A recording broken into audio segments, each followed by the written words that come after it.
Vamos abrir a palavra do Senhor, carta de Paulo aos Efésios, capítulo 1, verso 3. Carta de Paulo aos Efésios, capítulo 1, verso 3. A palavra de Deus, ela nos diz assim: bendito Deus e Pai de nosso Senhor Jesus Cristo, que nos tem abençoado com toda a sorte de bênção espiritual nas regiões celestiais em Cristo.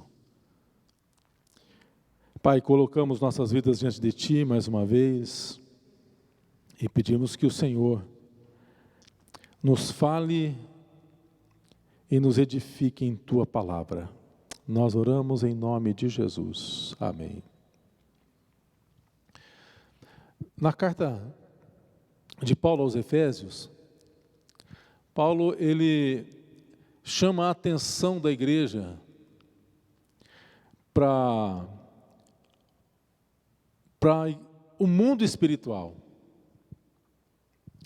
E ele usa o termo regiões ou lugares espirituais. Em vários momentos na carta que ele escreve aqui aos Efésios, ele usa esse termo, lugares celestiais, regiões celestiais, falando do lado sobrenatural da igreja. A igreja tem um lado terreno, ela tem o seu lado visível, mas a igreja também vive um lado sobrenatural, e muitas vezes nós, por conta do nosso dia a dia, do nosso trabalho, de todas as nossas atividades que temos aqui, às vezes nós perdemos essa dimensão no nosso dia a dia e no nosso viver. Nós fazemos parte, você e eu, de um mover sobrenatural de Deus. Jesus Cristo morreu e ressuscitou. A palavra de Deus diz que Ele entrou na ressurreição da vida. Jesus disse: eu vou preparar lugar para vocês. João teve uma visão na ilha de Patmos, e Deus o convida para ele subir acima do templo, para enxergar as coisas, e ele nos vê lá, vê a igreja remida lá. Nesse sentido, alguém já disse certamente que estar nos lugares celestiais, é importante que a gente entenda isso, significa subir às alturas da presença de Deus, subir até a presença de Deus. O próprio apóstolo Paulo, ele testemunha na sua carta, na segunda carta que ele escreve aos Coríntios, capítulo 2, verso 12, que certa vez ele foi arrebatado ao terceiro céu, um local muito acima desse, se referindo ao local muito acima desse espaço, que ele vai até, referindo-se a um lugar na presença de Deus, acima do primeiro céu, que seria a terra, e acima do segundo céu, que seriam as nuvens, o espaço acima das nuvens. E ele descreve, dizendo: conheço um homem em Cristo, ele está falando dele mesmo, que há 14 anos foi arrebatado até o terceiro céu, se no corpo, fora no corpo, não sabe dizer, Deus o sabe. E ele continua dizendo: eu sei que este homem, se no corpo ou no corpo, não sei, foi arrebatado ao paraíso e ouviu palavras inefáveis, as quais não é lícito ao homem referir. Paulo está se referindo a uma experiência que ele teve. Pouquíssimas pessoas tiveram essa experiência que Paulo teve. E na carta, então, aqui na carta aos Efésios, Paulo ele desperta a igreja para esse mundo espiritual, e nesta noite eu quero trazer uma palavra que possa nos despertar para esse sobrenatural de Deus nas nossas vidas. O que é que tem nas regiões celestiais? O que é que tem lá na região espiritual? O que é possível acessarmos nesse lugar? Como é possível subir até as alturas, até a presença de Deus?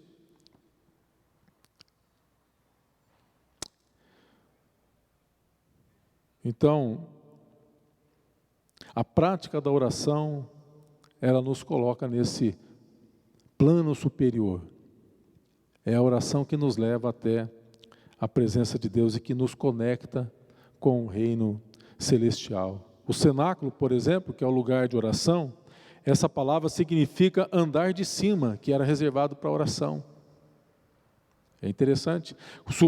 Quando subir a um monte, por exemplo, para orar, significa que estamos indo a um lugar acima dos problemas e acima das dificuldades, para buscar a presença de Deus. Então, o que acontece nesses lugares celestiais? O apóstolo Paulo trata desse assunto na carta aos Efésios. Eu separei aqui alguns textos para nós meditarmos neste tema. O tema do sobrenatural de Deus. O que encontramos lá nas regiões? O que é que tem nas regiões celestiais? Esse seria o título da mensagem, o tema a ser tratado nessa noite. E em primeiro momento, na região celestial é o lugar onde se encontra o trono do nosso Rei.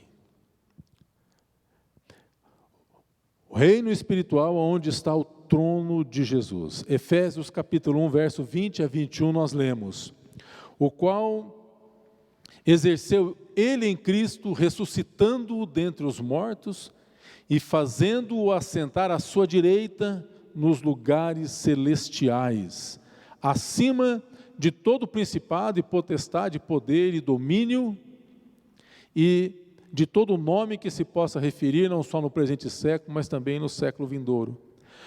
Então veja, Jesus está assentado à direita do Pai, nos lugares celestiais.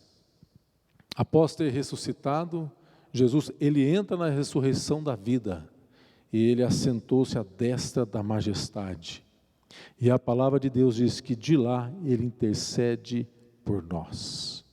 Então veja, temos um intercessor nas regiões celestiais. Você tem um intercessor nas regiões celestiais.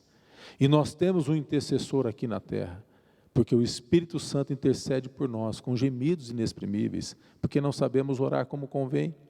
E Jesus intercede por nós. Em Hebreus capítulo 1, verso 3 diz: e ele, que é o resplendor da glória e a expressão exata do seu ser, sustentando todas as coisas pela palavra do seu poder, depois de ter feito a purificação dos pecados, assentou-se à direita da majestade nas alturas. Então veja, Estevão viu a glória de Deus. Estevão, quando faz a defesa do Evangelho, falando do Jesus Cristo, falando da salvação, falando da esperança, e ele está sendo ali então apedrejado, e a palavra diz que ele olha para o céu e ele vê os céus se abrem, e ele vê o Senhor à destra de Deus. Está registrado em Atos capítulo 7, versos 55 e 56, mas Estevão, cheio do Espírito Santo, fitou os olhos no céu e viu a glória de Deus e Jesus que estava à sua direita, e disse: eis que vejo os céus abertos e o Filho do Homem em pé à destra de Deus. Lá no reino celestial está o teu rei, o meu rei, o Senhor Jesus, o Rei dos Reis. Ele entrou na ressurreição da vida e ele está lá. Portanto, é dos céus, Jesus pode ver tudo o que acontece e tudo o que se passa conosco. Ele vê, ele está atento. Do céu, Jesus edifica a igreja. É de lá que ele intercede por nós. Jesus está acima de todas as coisas, acima dos nossos problemas, acima das nossas aflições, acima das nossas dores. E aí você pode perguntar: mas então por que nós continuamos tendo aflição? Por que nós continuamos tendo problemas? E por que continuamos sofrendo tribulação e dores? Porque poderia ser simplista dizendo que tudo isso foi consequência do pecado. Mas eu creio que Jesus permite que a gente passe por tudo isso, para o nosso próprio crescimento, para que a gente se fortaleça nele. O Senhor nunca impediu que o seu povo deixasse de passar pelas chamas, pelas águas, pelos desertos. Mas você percebe, na leitura da palavra dele, que quando ele permitia que alguém entrasse na chama, ele era o quarto homem da fornalha. Quando ele permitia que o povo passasse pelas águas, ele estava presente nas águas e as águas não submergiam. Quando ele permitiu que o povo passasse pelo deserto, ele era uma coluna de fogo à noite e ele era a coluna de nuvem durante o dia. Deus está com o seu povo na luta, na dificuldade, nos fortalecendo, fazendo de nós homens, mulheres, filhos fortes, que suportam a prova e que lutem até o fim. Então veja, quando oramos, entramos na presença de Jesus, nos lugares celestiais, acima das lutas, acima dos nossos problemas. Quando nós estamos orando, é lá que nós estamos, diante do trono da glória do nosso Senhor. Então veja, se você já esteve com Jesus hoje em oração, isso significa que de alguma forma extraordinária, sobrenatural, você já esteve na presença dEle, diante dEle, no trono da glória. Hebreus capítulo 4, versos 14 a 16, nós lemos: tendo, pois, Jesus, o Filho de Deus, como grande sumo sacerdote que penetrou os céus, conservemos firmes a nossa confissão, porque não temos sumo sacerdote que não possa compadecer-se das nossas fraquezas. Antes, foi ele tentado em todas as coisas, a nossa semelhança, mas sem pecado. Acheguemo-nos, portanto, confiadamente junto ao trono da graça, a fim de recebermos misericórdia e acharmos graça para socorro em ocasião oportuna. Lá nas regiões celestiais está o trono da graça do nosso Deus. Ele está lá. E o autor de Hebreus, ele nos desafia a entrarmos com confiança junto ao trono da graça, para recebermos misericórdia e acharmos graça para socorro em ocasião oportuna.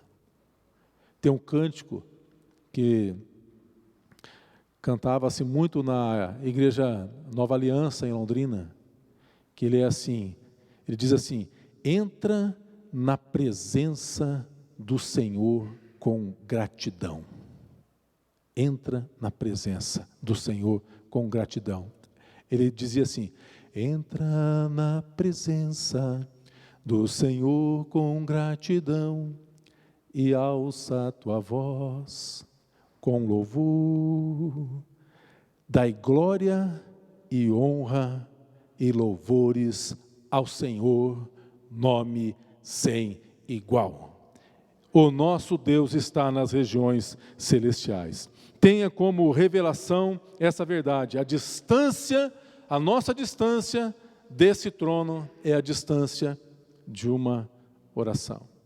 E nós estamos lá. A oração, uma oração de confissão, uma oração de arrependimento, uma oração de gratidão, uma oração de necessidade, uma oração de socorro. Mas ore e entre na presença desse Deus, que é ela que nos conecta com Ele. Em segundo lugar, na região celestial, é onde se encontram as nossas bênçãos. É lá que está a tua bênção. É lá que nós temos tudo aquilo que o Senhor tem para as nossas vidas. Efésios 1:3, bendito Deus e Pai de nosso Senhor Jesus Cristo, que nos tem abençoado com toda sorte de bênção espiritual nas regiões celestiais. Ele já tem nos abençoado, Ele não nos abençoará, Ele já nos abençoou.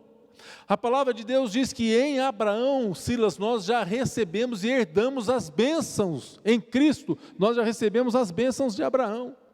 Essa bênção já foi destinada a você e a mim, em Cristo Jesus.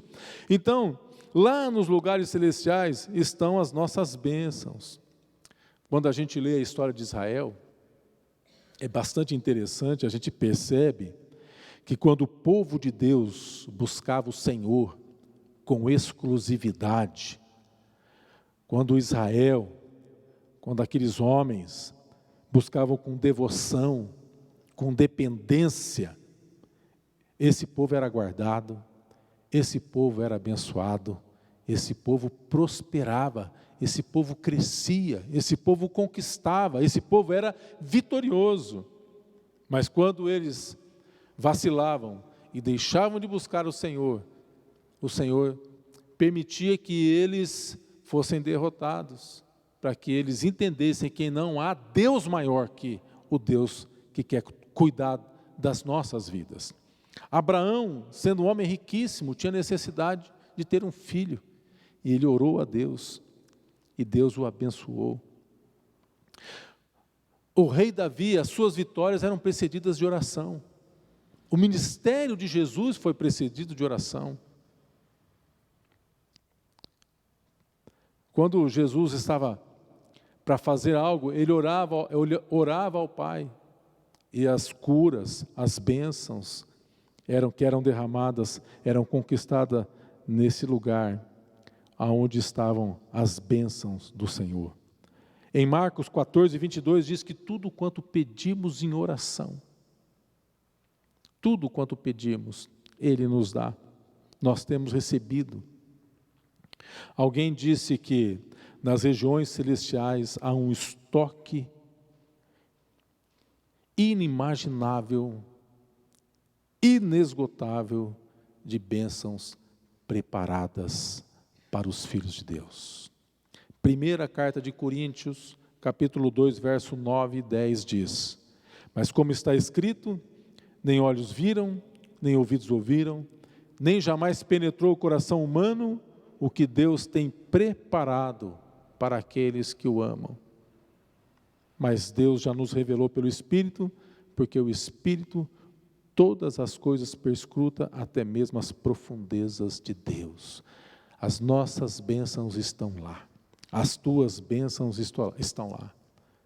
Eu creio que se tivéssemos tempo e um culto direcionado para contarmos as bênçãos, nós teríamos muitas bênçãos aqui nessa noite. E poderíamos cantar aquele hino: conte as bênçãos, dize-as quantas são, e você verá surpreso quanto Deus já fez. Porque as nossas bênçãos estão todas lá. Para receber a bênção, precisamos ir até os lugares celestiais. Nós queremos bênção, e nós muitas vezes estamos lutando com as ferramentas que não vão alcançar essas bênçãos. Deus não rejeita a oração. Oração é alimento, mas a oração também nos faz entrar na presença dEle. Nós precisamos ir até Ele e precisamos entrar na sua presença em oração, porque lá é que encontra as nossas bênçãos, as minhas bênçãos e as tuas bênçãos estão lá, na presença do Deus Todo-Poderoso, nos lugares celestiais, em Cristo Jesus. Então veja, nos lugares celestiais está o trono da graça. Jesus foi entronizado e Ele está lá. Ele é o Rei dos Reis. Lá está também a minha e a tua bênção, Batista. As nossas bênçãos estão lá. E em terceiro lugar, a igreja se encontra nos lugares espirituais, na região celestial. Paulo aos Efésios, capítulo 2, verso 6, olha o que ele diz: e juntamente com Ele, Cristo, nos ressuscitou e nos fez assentar. Não é que vamos nos assentar no futuro, não, é agora. Nos fez assentar nos lugares celestiais em Cristo Jesus. É uma referência à igreja. A igreja, ela é edificada nas regiões celestiais. É lá em cima que a igreja é edificada. Nas regiões celestiais, onde a igreja de fato é edificada por Cristo. É o lugar preparado para cada membro da igreja, para cada membro do corpo de Cristo. Embora estamos aqui, Deus nos vê nas regiões celestiais em Cristo. Estamos aqui, temos uma missão aqui. O Senhor Jesus diz: ide por todo o mundo e anunciai, leve a mensagem de esperança, porque esse mundo está sem esperança. Leve a mensagem de salvação, porque esse mundo está em perdição. Então, nós somos, e Paulo usa essa palavra, somos embaixadores de Deus, nós já pertencemos, já somos do mundo espiritual, e aqui, de passagem agora, somos embaixadores, mas edificados em Cristo. A igreja é o corpo de Cristo, e Cristo está assentado no seu trono. Veja, quando nós recebemos a Cristo como Senhor e Salvador, o nosso nome é escrito num livro, que não é o livro hall da igreja, não, é o livro da vida. Esse livro está nas regiões celestiais, ele está lá. O nome de cada pessoa salva está arrolado neste livro nas regiões celestiais. João viu o livro. João viu o livro. Em Apocalipse diz que ele viu os livros. Não apenas um livro, mas outro livro foi aberto. Os homens foram julgados segundo as obras, segundo seus feitos, e o livro da vida foi aberto.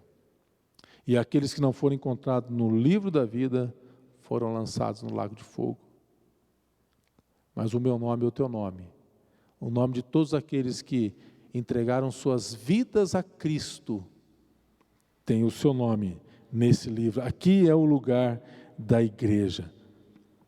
Por sermos família de Deus, por sermos parte da igreja de Cristo, nós podemos, por direito, entrar nos lugares, nas regiões celestes e participarmos do banquete celestial.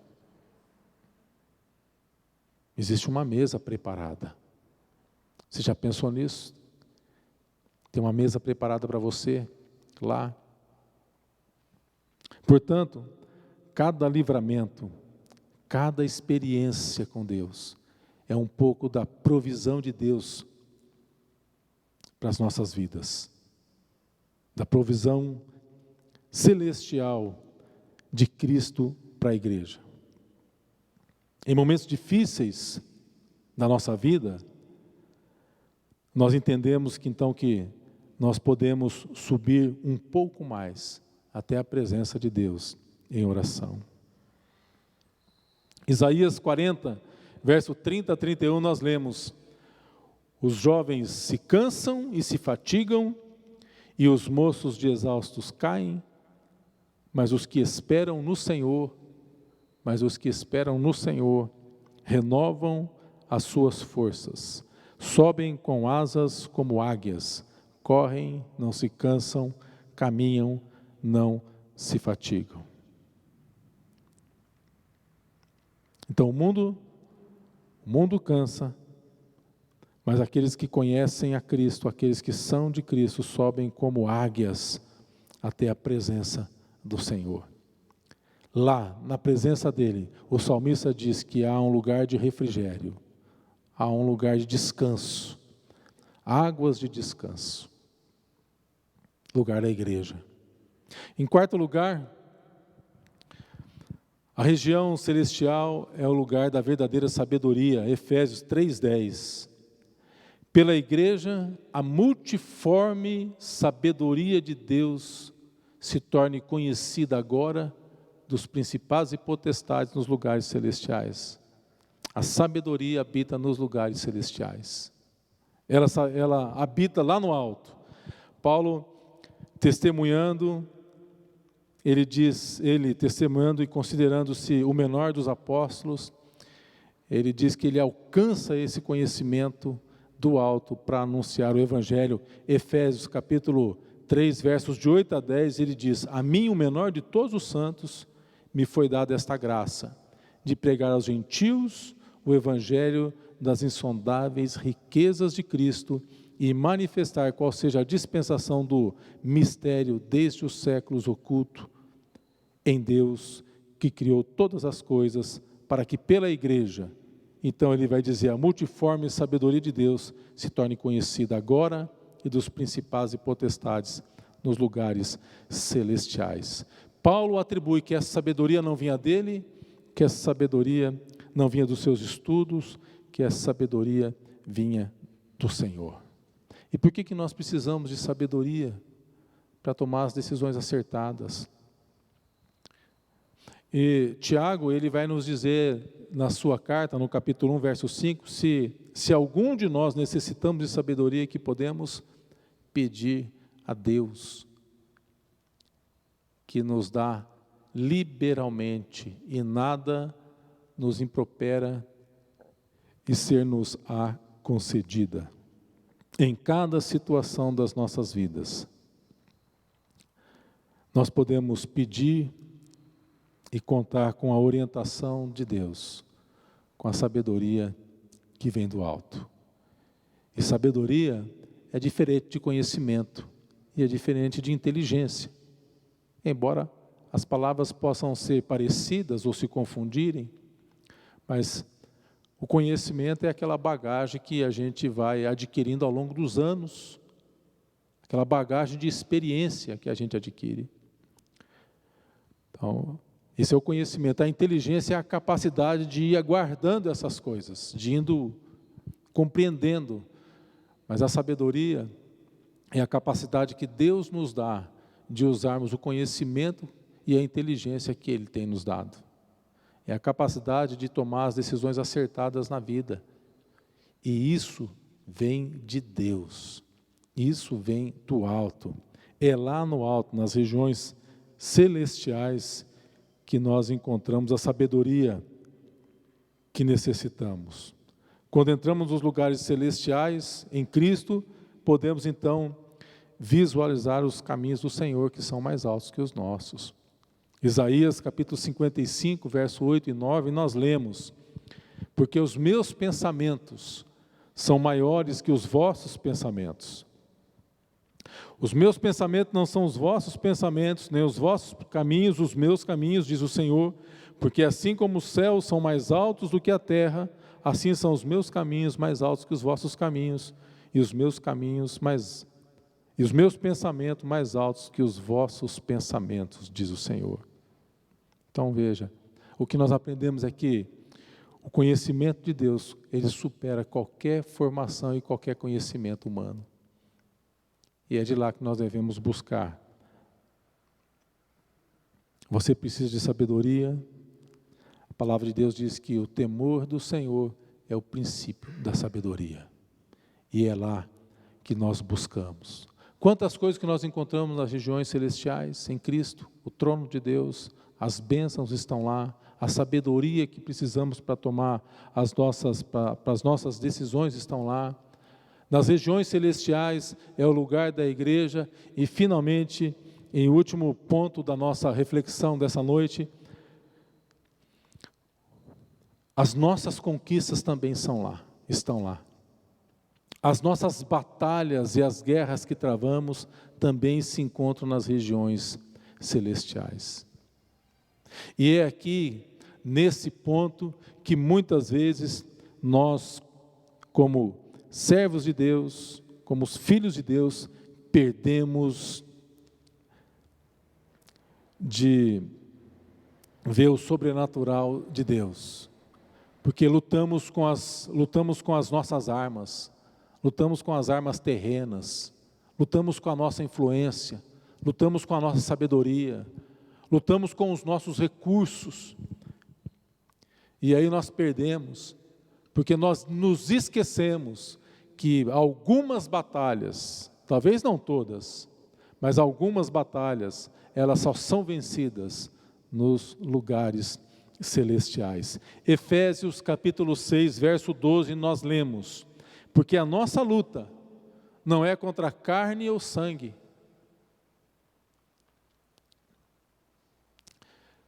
A nossa luta não é contra carne e sangue, não são contra pessoas, mas contra principados e potestades, contra os dominadores deste mundo tenebroso, contra as forças espirituais do mal, nas regiões celestiais. É lá que é a nossa luta. Mas, frequentemente, ou porque nós nos esquecemos, ou porque não levamos isso muito a sério, muitas vezes nós pensamos que a nossa luta é contra o nosso irmão, nós pensamos que a nossa luta é contra o nosso chefe, nós pensamos que a nossa luta é contra o nosso empregado, nós pensamos que a nossa luta é contra o nosso cônjuge, e nós pensamos que a nossa luta é contra pessoas que se levantam contra nós. Mas a nossa luta não é contra pessoas. A nossa luta é contra os principados, contra os potestades, contra dominadores desse mundo tenebroso, contra as forças espirituais do mal, lá nas regiões celestiais. É lá, a batalha é lá, é travada em oração, sim, é travada também entrando em guerra. As nossas armas não são carnais, mas as nossas armas, elas são poderosas em Deus, e Paulo vai terminar a carta em Efésios falando das nossas armas. Quais são as armas da nossa milícia? Capacete da salvação, é a espada do Espírito, é o escudo da fé, é a couraça da justiça, é o nosso armamento, é ter uma vida correta, uma vida proba diante do Rei dos Reis. É com essas lutas que nós devemos entrar no campo de batalha e derrotar o mal nas regiões celestiais. Então veja, quando nós estamos munidos dessa forma, enquanto nós oramos, porque também nós devemos, ou toda oração e súplica, Deus, Ele também está lutando por nós e dando ordem aos seus anjos. Como encontramos em Salmo 34, versículo 7, o anjo do Senhor acampa-se ao redor dos que o temem e os livra. O inimigo tenta impedir as nossas orações, ele tenta impedir a nossa compreensão disso aqui. O inimigo tenta entrar na nossa mente, porque existe esse campo de batalha lá nas regiões celestiais, mas existe um outro campo de batalha que se chama a nossa mente. Por isso que precisamos do capacete da salvação, porque Satanás entra na mente, e ele entra na mente tentando nos distrair, tentando fazer com que a gente não creia nessas coisas. E quando ele entra, ele conquista na nossa mente, pronto, a batalha já está decidida ali. Porque se ele entra na mente, nós sequer entramos na região celestial. Por isso Paulo vai recomendar o capacete da salvação, para não permitirmos que Satanás entre na mente da gente. Ele tenta impedir. Isso aconteceu com Daniel. Quando Daniel entra em oração, Daniel está orando, e a palavra de Deus diz que ele está ali num propósito de 21 dias em jejum e oração. Quando finalmente o anjo chega diante dele, quando Miguel chega diante dele, ele fala assim, do ponto de vista de Deus, a partir do momento que Daniel se pôs em oração, Deus já deu ordem para o anjo. A oração foi respondida imediata, mas Daniel não teve esse resultado. Do ponto de vista de Daniel, só depois de 21 dias que ele foi ver o resultado da sua oração. Mas Miguel explica para ele e diz, quando você começou a orar, o Senhor me deu ordem, mas o príncipe da Pérsia me impediu, e eu estava lutando com ele até agora, até chegar aqui. Muitas vezes nós não perseveramos na oração, não perseveramos naquilo que Deus tem para a gente, no propósito, na palavra, na promessa que Ele nos deu. Fraquejamos. Precisamos nos manter firme. Muitas lutas das nossas vidas não poderão ser vencidas no plano terreno, somente na região e no reino espiritual. Na segunda carta de Paulo aos Coríntios, capítulo 10, versos 3 e 4, porque embora andando na carne, não militamos segundo a carne, ou seja, nossa luta não é na carne, ele está dizendo, militar é lutar, porque as armas da nossa milícia não são carnais, e sim poderosas em Deus, para destruir fortalezas, anulando sofismas. Quando lutamos espiritualmente, não devemos pelejar contra a carne, mas lutar nas regiões celestiais. Como que você tem lutado? Como que você tem encarado as lutas e os dilemas da vida? Precisamos entender que muitas das lutas é por conta do nosso posicionamento em Cristo. E as trevas não vão ficar quietas e nem paradas. O que nós aprendemos aqui? Que através da oração a gente pode subir até os lugares celestiais e ao lado de anjos entrarmos numa batalha. E quando entramos nessa batalha, ninguém entra nessa batalha para perder. Deus nunca perdeu uma única batalha sequer. Todas as batalhas Ele venceu. Ele é o Rei dos Reis, que vem vitorioso. Vencendo vem Jesus, não é assim que a gente canta? Vencendo vem Jesus. Ele é vencedor. Ele é o vencedor. E no nome de Cristo, todas as nossas batalhas são vencidas nele. Então, queridos, concluindo, o cristão é alguém, um filho de Deus, um homem, uma mulher de fé, alguém que tem os pés na terra, sim. Temos planos e temos uma vida aqui, sim. Mas os nossos olhos, eles precisam estar fitos no céu. Certa feita, Jesus, quando foi até a casa de Marta e Maria, ao receber a notícia que o seu amigo Lázaro havia morrido, ele perguntou: onde vocês o puseram? E Jesus entra numa batalha ali. Quando Jesus chega até o túmulo, a palavra diz que ele olha para cima. Ele olha para onde está a vitória dele. E ele diz: Senhor, eu te dou graça porque o Senhor sempre me ouve. Olhemos para cima. O desafio de buscarmos as nossas soluções no trono da graça do nosso Deus, perseverando sempre em oração. Perseverança é algo que o Senhor de fato nos ensina na sua palavra, e Ele diz: aquele que perseverar até o fim, esse é que será salvo.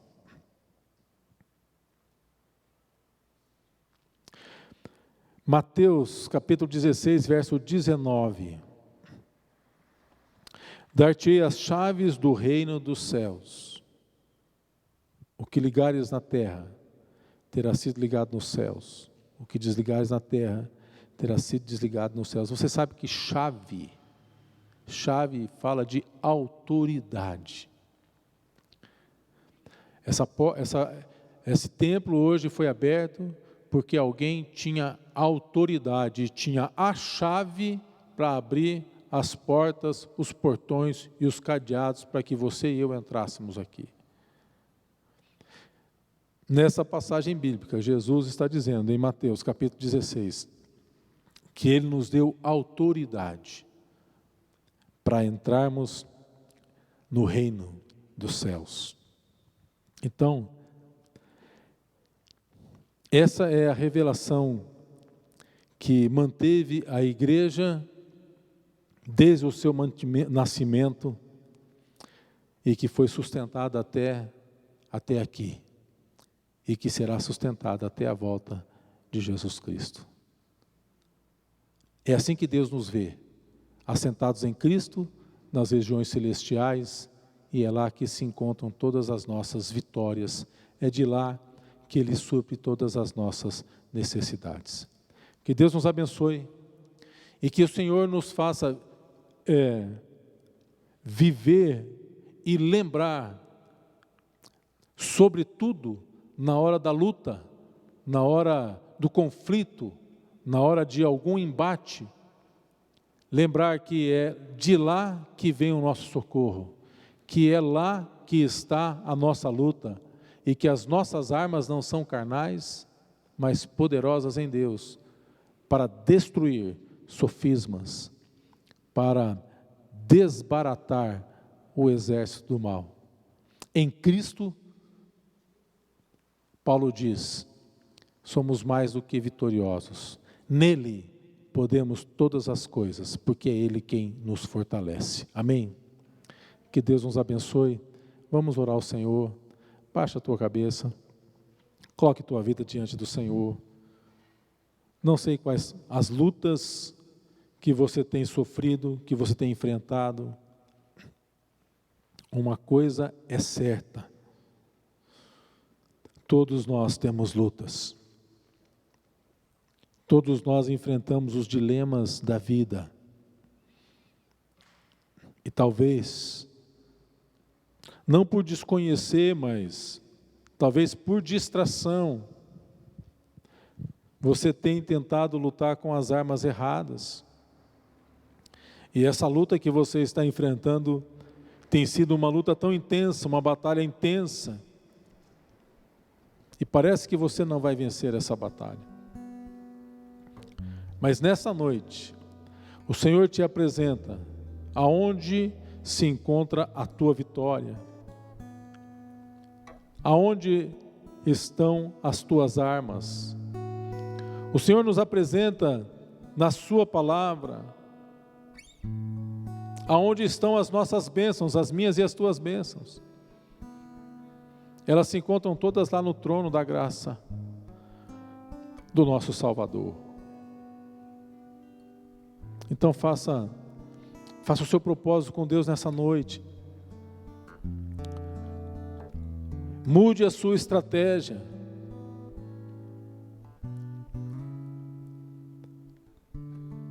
Coloque essa luta, essa batalha que existem vários nomes para ela em oração. Apresente a Deus. Josafá fez isso quando recebe uma carta de confronto do rei da Síria. E ele não tinha forças nem exército para vencer aquele rei. E ele se coloca diante de Deus, em oração, e ele diz: Senhor, aqui está. E naquele momento Deus fala: Josafá, você não vai precisar levantar uma única espada, mas entra na minha presença. Leve a arca, leve as harpas, leve o louvor, levante o louvor, porque eu vou fazer com que os seus inimigos se confundam e se destruam. Deus pode fazer isso com você e comigo. As nossas lutas são diferentes. Nós vivemos em mundo diferente, em contextos diferentes, mas as batalhas, essas lutas, elas têm o mesmo adversário, que é o inimigo das nossas almas, que quer fazer com que a gente caia da graça da qual o Senhor nos colocou. Então seja vitorioso, meu irmão e minha irmã, e entra na presença desse Deus com ousadia santa, com oração, pedindo sabedoria, capacitação, discernimento, e que a bênção e a graça de Deus seja derramada copiosamente sobre a minha vida, sobre a tua vida, e que nele, em Cristo Jesus, sejamos vitoriosos, e que a nossa vitória glorifique o nome do nosso Deus, e envergonhe o nosso inimigo, e fortaleça a nossa fé, e que nos dê experiência para compartilharmos o testemunho de tão grande livramento e salvação da parte do nosso Deus. Que o Senhor nos abençoe, em nome de Jesus. Amém.